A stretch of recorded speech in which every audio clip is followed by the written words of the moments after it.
Assalamualaikum warahmatullahi wabarakatuh. Saya Dita Nuryanti dengan NPM 25420201019 akan menjelaskan materi berikut ini. Pada materi subbab 2.4 itu tentang dioda avalanche dan Zener. Dioda avalanche adalah suatu jenis dioda yang mempunyai karakteristik arus pada tegangan reverse yang sangat tajam perubahannya. Jadi dari kondisi tidak konduksi ke konduksi. Jika tegangan breakdown yang dilampaui, ini berarti bahwa jika tahanan R dirubah besarnya, maka tegangan breakdown dioda tidak berubah. Karakteristik demikian sangat bermanfaat untuk mendapatkan sumber tegangan yang stabil sama dengan tegangan breakdown dari dioda yang bersangkutan. Berikut contoh gambarnya. Kemudian, suatu dioda yang mempunyai karakteristik yang sama persis dengan dioda avalanche adalah dioda Zener. Dioda Zener mempunyai tegangan breakdown yang dapat lebih rendah dari dioda avalanche, yaitu dapat kurang dari 0,2 volt. Kemudian, karakteristik penting dari dioda avalanche atau dioda Zener adalah apa yang dikenal dengan tahanan dinamik. Tahanan dinamik adalah bandingan antara perubahan tegangan breakdown terhadap perubahan arus bocornya. Berikut ini contoh gambar tahanan dinamik. Tahanan dinamik penting untuk menghitung respons rangkaian dengan dioda Zener atau avalanche terhadap perubahan tegangan input atau terhadap perubahan arus beban. Tahanan dinamik dioda avalanche umumnya mempunyai nilai numerik yang kurang lebih sama dengan nilai numerik dari tegangan breakdown-nya. Sedangkan tahanan dinamik dari dioda Zener dapat jauh lebih rendah daripada itu. Nah, terdapat aplikasi umum dari dioda avalanche atau dioda Zener adalah untuk sumber tegangan tetap atau edge regulator, tetapi dengan beberapa batasan yang meliputi yang pertama tahanan output tetap, kemudian arus output terbatas atau rendah, kemudian sangat sensitif terhadap perubahan temperatur, lalu dapat menimbulkan noise pada rangkaian dioda yang bersangkutan atau avalanche noise. Berikut ini contoh gambar rangkaian regulator tegangan dengan dioda Zener. Adapun contoh soal rangkaian dioda Zener seperti gambar tersebut dengan penyelesaian diketahui VAB maksimal sama dengan 25 volt, VZ sama dengan 12 volt, dan IZ sama dengan 50 mA. Seperti itu pengerjaannya, teman-teman. Kemudian di sini ada thyristor atau varistor. Jika dioda Zener atau dioda avalanche dapat merupakan pembatasan tegangan dalam satu polaritas, maka dioda thyristor dan varistor merupakan dua buah dioda Zener yang dirangkaikan secara seri dan bertolak belakang. Dengan demikian, dapat pembatas tegangan atau klem dalam polaritas dua arah. Tegangan breakdown dari dioda thyristor atau varistor dapat berkisar dari kurang lebih 10 volt sampai 1000 volt. Pada gambar berikut ini ditunjukkan contoh rangkaian dengan menggunakan dioda thyristor sebagai pengaman komponen terhadap pulsa tegangan tinggi. Kemudian materi subbab 2.5 yaitu dioda tunnel. Dioda tunnel adalah suatu jenis dioda berdaya rendah dengan karakteristik yang unik, yaitu ditunjukkan oleh gambar berikut ini. Nah, dioda ini banyak digunakan pada rangkaian switching, osilator, dan penguat dari frekuensi rendah sampai frekuensi yang sangat tinggi, atau daerah gigahertz. Penggunaan dalam teknik switching, dioda ini mempunyai dua daerah stabil, sebagaimana ditunjukkan pada gambar berikut ini. Nah, osilator dapat diperoleh jika bias tegangan rendah sekitar 0,2 sampai dengan 0,3 volt dipasangkan melalui tahanan seri dengan nilai yang rendah.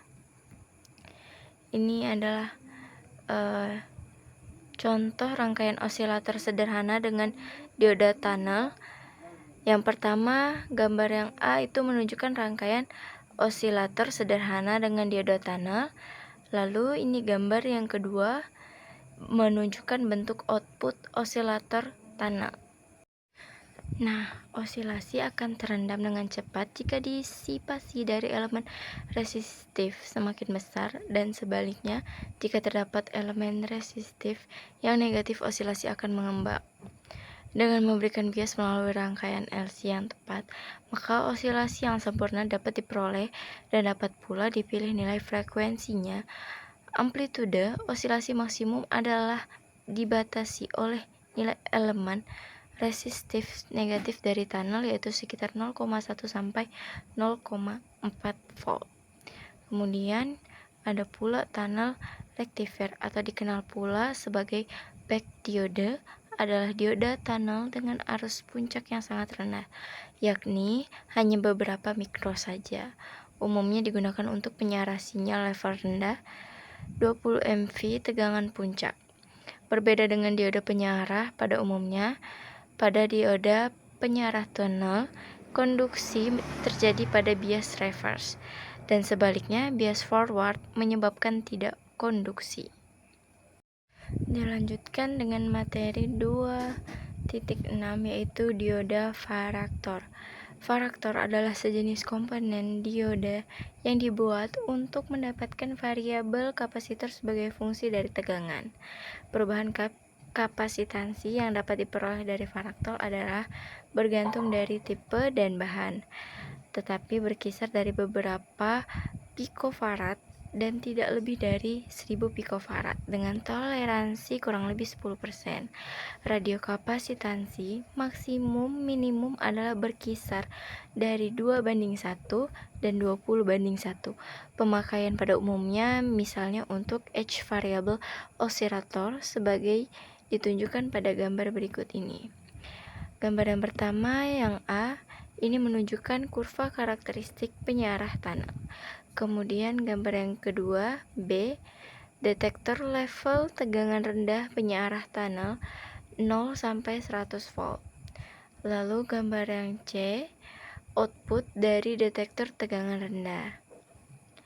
Nah, adapun varaktor daya atau varaktor multiplier adalah varaktor yang dapat melihat gandakan frekuensi tinggi 1 sampai 3 GHz pada daya tinggi.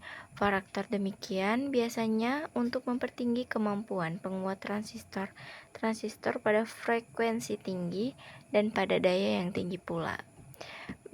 Berikut ini contoh gambar rangkaian. Yang pertama, contoh rangkaian pemilih frekuensi resonansi dengan pengendalian tegangan menggunakan dioda varaktor. Lalu yang B adalah karakteristik umum dari suatu varaktor. Nah, gambar yang berikut ini menunjukkan contoh rangkaian pengganda frekuensi sederhana dengan menggunakan dioda varaktor. Masuk pada materi subbab 2.7, yaitu dioda LED. Dioda LED atau light emitting diode adalah diode jika mendapatkan bias forward akan mengalami proses rekombinasi muatan listrik, dan sebagai akibatnya akan mengeluarkan energi dalam bentuk foton atau cahaya. Bergantung pada bahannya, cahaya yang dihasilkan dapat kuning, hijau, merah, atau merah infra. Bias forward dari kebanyakan dioda LED adalah berkisar antara 0,1 dan 0,2 volt. Sedangkan arus forward menentukan intensitas cahaya yang dihasilkan dan umumnya berkisar antara 2 dan 20 mA. Tegangan reverse dioda LED biasanya tidak lebih dari 4 volt. Dan jika ini dilampaui, dioda akan mengalami kerusakan total. Kecepatan respon dioda LED adalah berkisar sekitar 0,1 ms. Nah, berikut ini contoh soal yang A. Seandainya lampu dioda LED bila dipasang pada rangkaian tidak menyala, apakah dioda LED masih hidup atau berfungsi? Pertanyaan yang B. Apakah dari perbedaan warna dioda LED juga terdapat perbedaan tegangan atau tidak? Pertanyaan yang C. Bagaimana pemasangan pada rangkaian bila warna dioda LED berbeda? Penyelesaiannya adalah A. Bila dioda LED sudah dirangkai dengan benar, ternyata lampunya tidak menyala, dapat dipastikan dioda LED tersebut sudah mati atau rusak dan tidak dapat berfungsi lagi. Lalu yang B, ya, dioda LED berwarnanya beda-beda, tegangannya pun beda pula. Yang C, untuk merangkai LED yang berbeda warna kita hanya menghitung nilai resistornya saja. Sedangkan untuk menghitung nilai resistornya dapat menggunakan rumus berikut ini. Sekian presentasi dari saya. Mohon maaf apabila ada salah kata. Wassalamualaikum warahmatullahi wabarakatuh.